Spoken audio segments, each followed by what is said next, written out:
Spirulina is a nutrient-rich blue-green microalgae that exists as a single-celled organism using photosynthesis to grow. Spirulina was one of the first life forms to exist in nature more than 3.6 million years ago and is one of Earth's first photosynthetic life forms.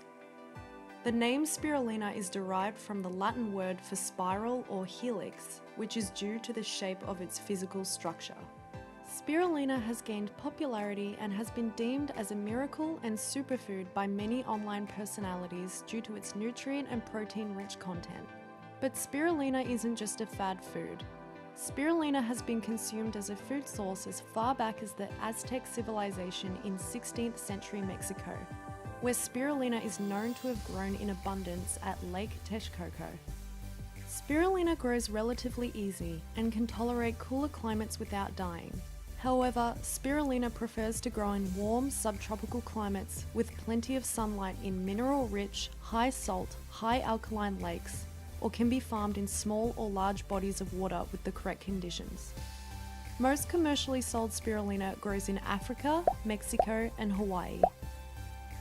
Not only does spirulina have a huge protein content, being over 60% protein, but it is rich in B-complex vitamins, minerals, gamma-linolenic acid, chlorophyll, beta-carotene, and vitamin E, making it a popular supplement for vegetarians and vegans to get their nutritional needs.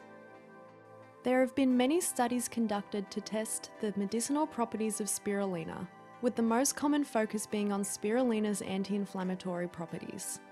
Multiple studies and experiments have been conducted that suggest there is a statistically significant correlation between spirulina's effectiveness as a treatment or supplement to reduce the symptoms of chronic allergic rhinitis, or most commonly known as hay fever. Allergic rhinitis or hay fever is caused by an overactive immune response caused by allergens such as pollen, grass, flowers, dust, pets, etc., and symptoms can vary from mild nasal irritations to anaphylaxis.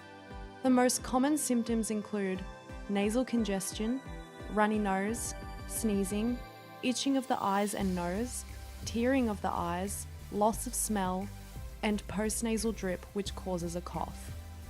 Many studies and experiments have been conducted and suggest that spirulina inhibits the release of histamine in mast cells. So what does this mean? Mast cells are a type of cell that contain many granules rich in histamine, cytokines, heparin, and other mediators. When you are exposed to stress or pathogens, your mast cells respond by releasing these granules of histamine, which increase the permeability of your capillaries so your white blood cells can attack the pathogen more easy.